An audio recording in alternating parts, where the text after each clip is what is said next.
Hi, I am Pauline. In today's video, I would like to share some criticism about the diets of survivor Lilly, which is a big YouTuber. I've been following her for a few months because I'm interested in shelters in the woods and which plants you can eat and this kind of stuff. And recently, I've been checking some of her videos where she says that she has Hashimoto's disease and she shows her diet. And I have some criticism to do about it, but this is not a slander or hate video, not at all. I would like to help her if she's interested, or even better, help people that watch this video. So let's dive into it. Just saying, this video falls under the fair use rule on YouTube for criticism purposes. First, let's listen to what she has to say about her disease. It's a bit more than 3 minutes long. I cut only the interesting parts because she speaks a lot, the video is long, and let's go. I have been sick for 7 years now. 7 years ago, I was diagnosed with Hashimoto's disease. Tiredness is a big symptom of Hashimoto's disease. Before I got sick was basically, I have been quite healthy all of my life, but sometimes I got infections like bladder infections or sinusitis, or I also had big troubles with my teeth, and I had to take quite a lot of antibiotics in my life. And I got all kinds of sicknesses, and then also I always had gut ache and it wouldn't go away anymore. I was in pretty bad shape, and then all of a sudden I was getting really tired all of the time. It didn't matter how much I slept, and then one doctor found out that I got Hashimoto's disease. It didn't seem to get better, and I was really, really depressed. Yeah, I suffered a lot from this disease. And then I found this book here, Hashimoto's Thyroiditis. Pretty much over a year I am gluten-free and dairy-free. Quitting dairy products is a great move, so good job. But quitting wheat for everyone, I don't see the point. Only people with celiac disease or with gluten intolerance should quit wheat, because quitting wheat, it says wheat in so many products, it really limits the options to remove wheat. Anyway, if she chooses to do so, she can still eat many other starches, like tubers and other grains.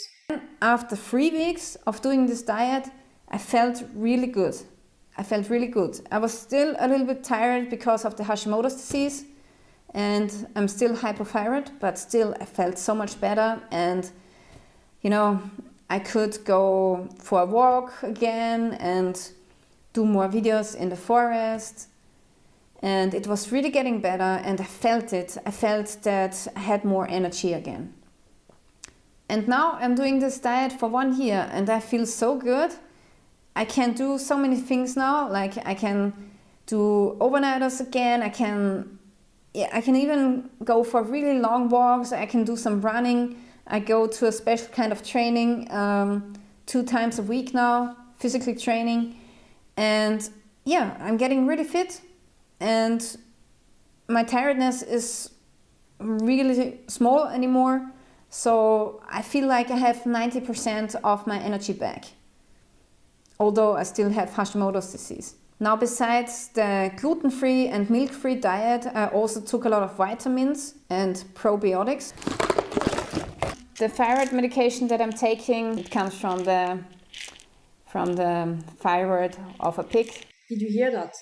Medicine made out of pigs' body parts. Calcium and vitamin D, ashwagandha extract and reishi mushroom, vitamin C every day, magnesium, omega-3, selenium and zinc.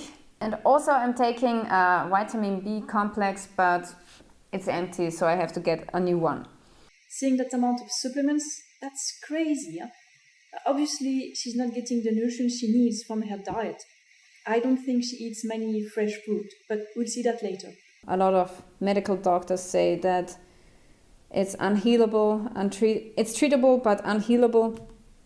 So but I'm not sure about that anymore, because I think that if I reduce the trigger or remove the trigger, I think then maybe the thyroid can get healed again.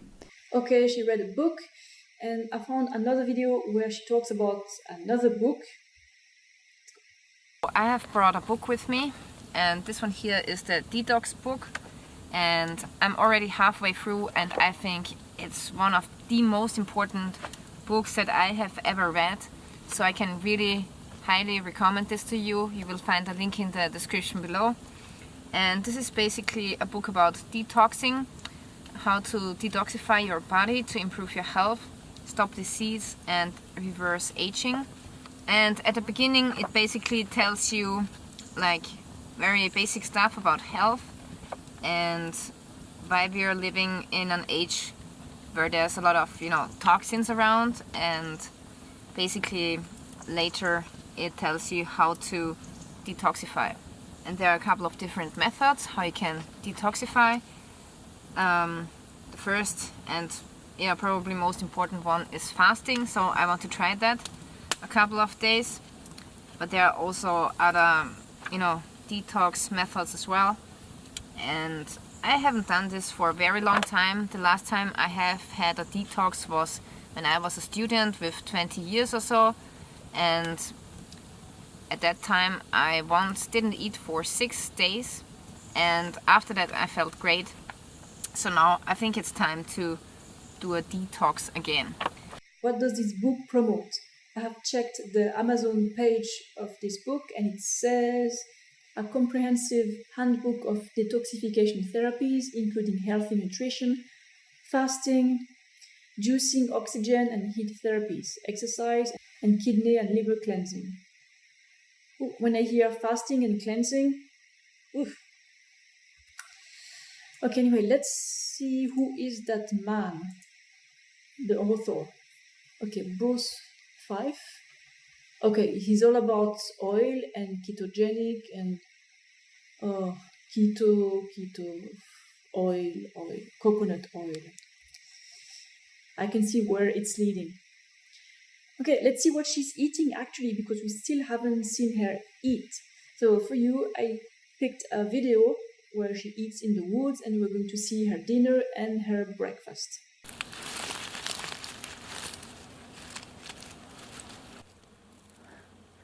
That's my first chanterelle of the day.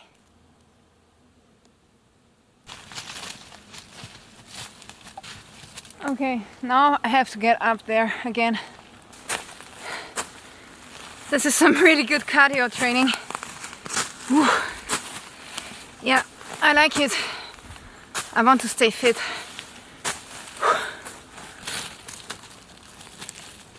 Alright, here we have another edible mushroom, but actually it's not tasting that great, so I'm going to leave it here.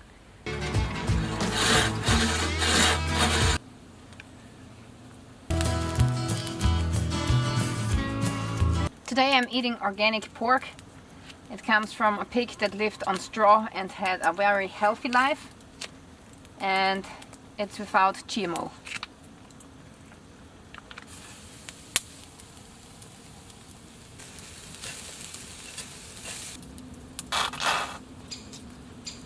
There is this popular belief out there that organic meat would be so healthy and conventional meat would be bad. But the research shows that the organic meat is not better than conventional meat. In some cases, it can be even worse. All these people that trust organic meat to help them heal things, they're so deluded. Meat is not a health food, period. Organic, conventional, doesn't matter. It's terrible for the human being, because we are not meat eaters. If we eat meat, we're going to have diseases, and the more meat we eat, the worse our health will be, especially long term.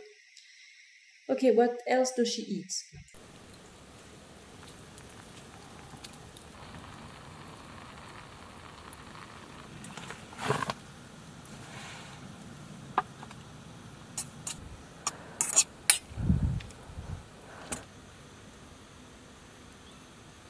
I hear a lot of animal noises, birds, but also foxes. Oh,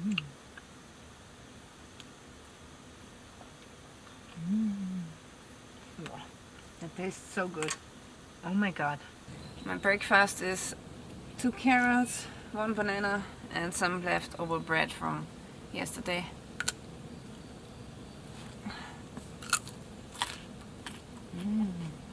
Carrots.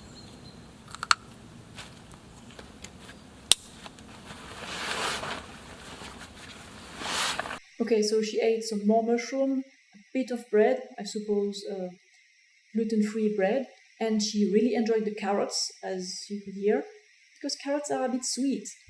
We are frugivores and we are designed to like the sweetness. Sweetness is good for us, but fatty desserts aren't. And she also ate a banana. She hasn't had enough carbohydrates, clearly. Anyway, is it possible to heal hypothyroidism, Hashimoto's disease? Yes, it is. I found many testimonies out there, and here is one. I overcame my clinically diagnosed hypothyroidism, and now my TSH is up in the 1.5s. So I've helped other people do it. So what more qualification can you get? Reversing hypothyroidism without medication. But how? By using lifestyle and dietary choices. So what is my tip?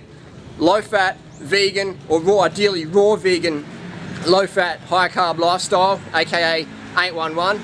And a lot of people say, Harley, but it's not that simple, you know. You can't just tell people to eat a diet high in calories, high in carbohydrates, low in fat, and exclusively plant foods, ideally raw plant foods from fruit. You can't say that, because that's just too simple. People got to buy my expensive programs, my expensive products. They got to do more crazy programs, the cleanse and all this bogus crap where I tell people to eat crazy foods afterwards. And well, I eat this way too, high carb, low fat, a lot of calories, and I feel the best of my life. I feel better than when I was in my 20s. At the end of this video, I'm going to show you some of the things I eat, and anyway, I have many what I eat in a day videos in my channel, so you can check it as well. What else? I have found one video where she opens a young coconut, and it looks like the coconut is very young, like even too young to drink the water from. It doesn't look like she eats many fresh fruit. Okay, what she eats in the woods or in the jungle is one thing, but what does she eat every day? I have found several videos with her pantries, especially her survival pantries, you know, prepper pantries. I'm not mocking that. I think it's good to have some extra food. And let's see what she has. Pizza dough. I also got some nuts, almonds, hazelnuts. I got 10 kilograms of rice, and I got all sorts of pickles. Here we have potatoes, we have sauerkraut, we have peaches, pickles, coconut milk, pepper, carrot salad, blueberry jam.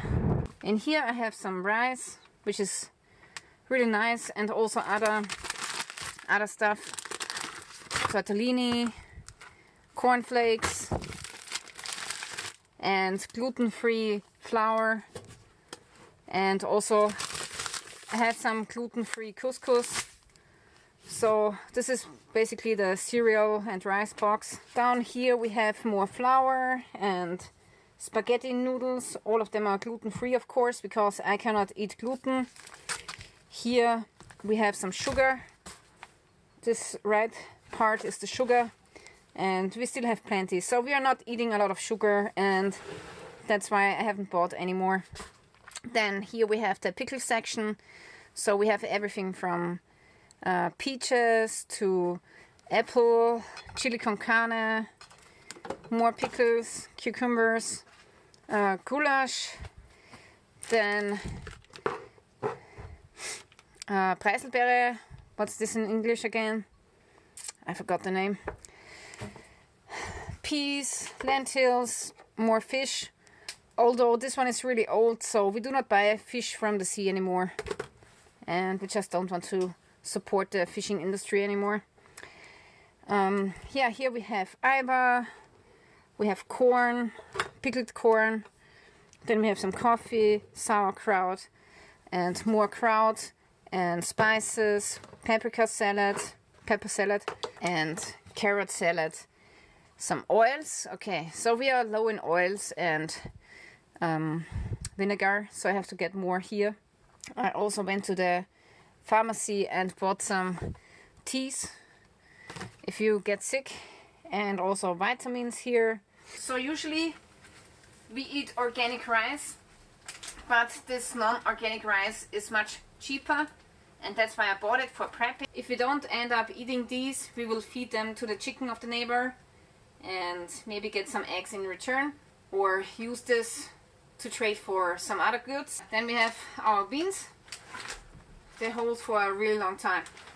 The next time I'm going to cook some Schweinsbraten with sauerkraut. It's an Austrian dish.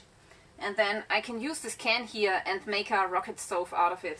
Okay, so this is my vegetables garden. At the left side we have some strawberries. And then here we have tomatoes. Here we have some lettuce, different kinds of carrots, kale, cabbage. Well, it looks like she eats pretty normal foods, a bit of everything, moderation and not eating much, but eating a little bit of everything. This is what people who don't understand nutrition do. They eat like about everyone else and they feel about like everyone else. Not so great, but not too bad either. So if you want to feel better than that, just increase the amount of carbs you're eating. And when I say carbs, I mean no chocolate. I don't mean the desserts, because most desserts are super fatty and I don't recommend that. Instead, when I say high carb, I mean potatoes, rice, bananas, dates, bread, these kind of things. High carb, eat as much as you want, and even add refined carbohydrates. They're fine, as long as the diet is low in fat. Do you know what's the problem with fasting, these cleanses? It's a very vicious cycle, because people have their usual diet and then they have to cleanse and detox and fast and these kind of things. They feel a little better because they don't have the crappy foods. They feel better and then they go back to the previous lifestyle. It goes on and on and on and on. The cycle never ends. But if people ate the right foods for the human being, then they wouldn't need to do any cleanses, detox, fasting, and all these popular quick fixes. Do you want to know why the thyroid doesn't function well for all these women? This is so common. Well, they abuse the stimulants, coffee, tea, cacao, chocolate, and they don't eat enough carbs. And then the thyroid is malnourished, it doesn't work well, it's tired because of the stims, and it gets worse with lack of sleep, with excess fat, excess protein, and all of that because people don't eat enough carbs. But people need much more carbs than what they think.